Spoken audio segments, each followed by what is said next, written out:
Hello, hello, and thank you for joining me again this week in our Tuesday's rendition of Tuesday's Tidbit, where we quickly try to cover one topic in a video short, because knowledge is power. So today, guys, I wanted to quickly chat about this unprecedented heat this summer. You know, I've been hearing reports in the Midwest of daily temperatures between 110 to 115 degrees. It's ridiculous. I know here in Colorado, we've been 97, 98 the last couple days. I'm pulled over in the shade and I'm looking at my dashboard. My car is reading 100 degrees. It's crazy. And did you know that our pets are just as susceptible to the dangers of heat stroke as we are as people? Of course, if they're older, if they have immune issues, autoimmune issues, or if they're overweight, it makes them even more vulnerable. So I had to pull over because I just watched a young lady over here walking her dog. She started on the asphalt, jumped up to the concrete, and kept going.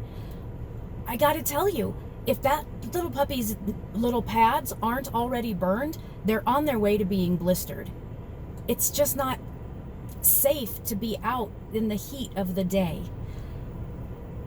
Did you know that when temperatures get into the high 80s or even the low 90s, our surfaces, the asphalt and the concrete, can get upwards to 130 degrees just like that?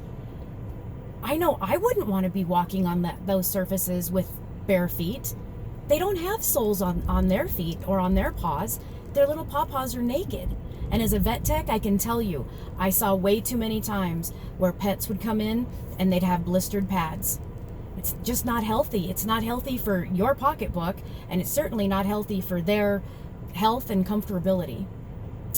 Let's try to practice in these high heat temperatures, walking earlier in the mornings and later in the evenings. The other thing that actually just happened this week here in Colorado was, unfortunately, we had a dog pass away by being locked away in a hot car. We had a pet parent, thought he could run into the store real quick, run right back out, and sure enough, I don't know if he got hung up or what happened, the pet ended up passing away.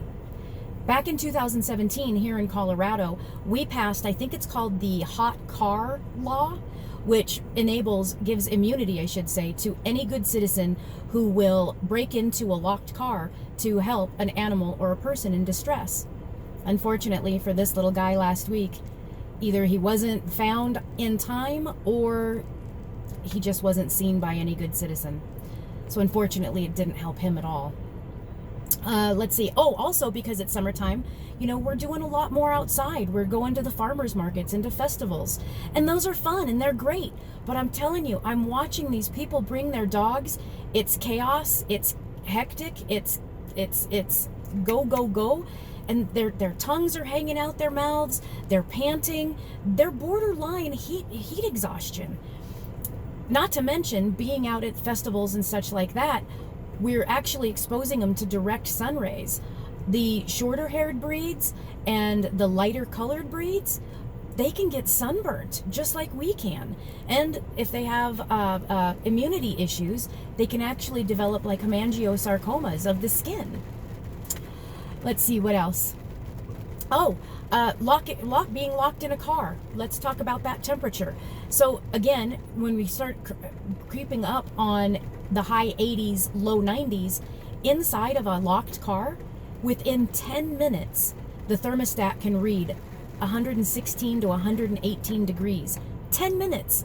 That doesn't give the pet or the person much time to be comfortable, much less not be in any danger. And I know what you're thinking, well, I can park under shade and crack my windows of 4 or 5 inches and it'll be fine. At high 80 degrees, low 90 degrees, 10 minutes in the shade with cracked windows, the inside temperature still came in at 100 degrees. It's just not the safest option. When it comes to practicing safety and doing more harm than good, we should absolutely opt for leaving our pets at home. Heat stroke is common. It actually happens in our pets. What do we see? We see excessive panting. We see drooling. We see their gums go real pale. They're limp. They're lethargic. It's actually an emergency. just like it can be with us. So what can we do? Well, first and foremost, like I was saying, I always practice safety. If it's unbelievably hot out there for me, there's no way I'm risking it for my 2 little beasts that I have. I'd prefer to leave them home.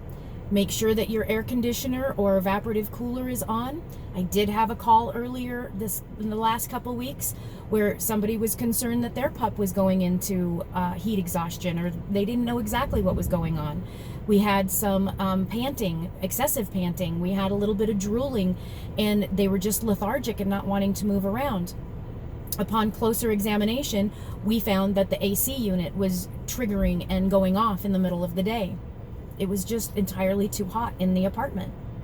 Once they got that fixed, the dog is up and running and everything's great. Heat, it is serious, serious danger. So, what can we do? If we have to keep them outside, which I'm begging you, please don't, please bring them in. But if you have to keep them outside, there's no other options. Lots of shade, lots of fresh drinking water, lots of areas to get out of the element. Inside, make sure that your thermostat is working, your evaporative cooler and your AC is working. High 70s while you're gone, mid 70s when you get home. Make sure everybody's nice and comfortable. Veterinarians do like to offer, or suggest I should say, ice water.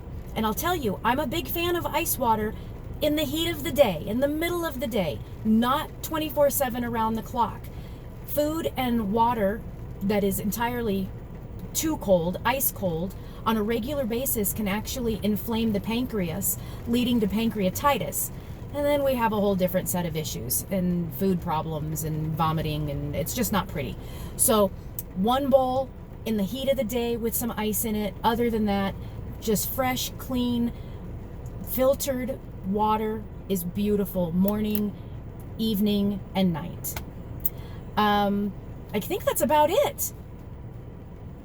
You know what? I did find a couple really cool charts that tell you where the car temperature or where the asphalt temperature is based on what temperature it is outside.